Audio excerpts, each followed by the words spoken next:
Thomas B. Edsall wrote for the New York Times on Wednesday that former President Donald Trump is trapped into a strategy of endorsing more and more extreme positions as he competes with challengers for the 2024 presidential election, including a possible run by his former ally Governor Ron DeSantis. Donald Trump only goes in one direction in his attempt to defeat Ron DeSantis, the governor of Florida and his most formidable rival for the Republican presidential nomination. Hard right, Edsall wrote. The problem is that Trump is making himself less viable by locking himself into the positions he needs to keep the sugar high of his base, Edsall wrote. At the beginning of this year, Trump announced his education agenda, declaring that he would issue mandates to keep men out of women's sports and teacher tenure and cut federal aid to any school system that teaches critical race theory, gender ideology, or other inappropriate racial, sexual, or political content onto our children, the columnist wrote. At the beginning of this year, Trump announced his education agenda, declaring that he would issue mandates to keep ADD. In order to win the 2020 election retroactively, Trump must maintain his ambiguity regarding white supremacy and his anti-Semitic supporters and adopt increasingly extreme positions, such as the termination of the Constitution. In the Republican primaries, the more he tries to enrage and energize his MAGA base, the more of his fellow partisans and conservatives follow suit, jeopardizing Republican chances in the general election, as evidenced by the poor performance of Trump clones in the 2022 midterm elections. Adam Enders, a political scientist at the University of Louisville, stated, Trump sees himself as trapped in this strategy, or rather, this coalitional expansion represents his primary value to the Republican Party.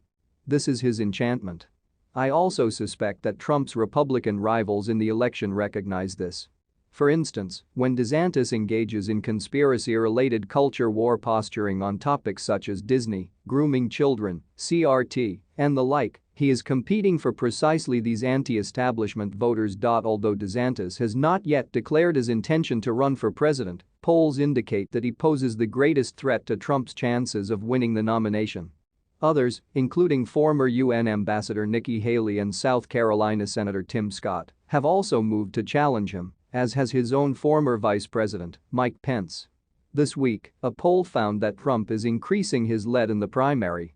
When Donald Trump was president of the United States, he often lost focus on his job in Washington, D.C., and instead got distracted by what Hollywood and the media were saying about him. He was known to watch a lot of television, and he often got carried away by one late-night comedian's jokes.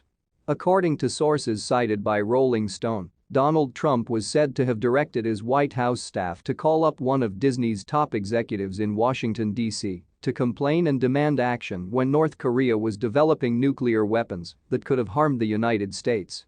Jimmy Kimmel was reportedly an ongoing source of friction for the former president. He was hoping that Kimmel's comments about him would be curtailed by Disney management.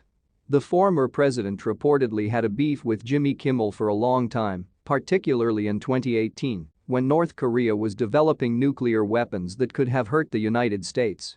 According to sources cited by Rolling Stone, Donald Trump was so offended by Kimmel's jokes that he directed his White House staff to call up one of Disney's top executives in Washington, D.C., to complain and demand action. He hoped Disney management would restrict Kimmel's comments about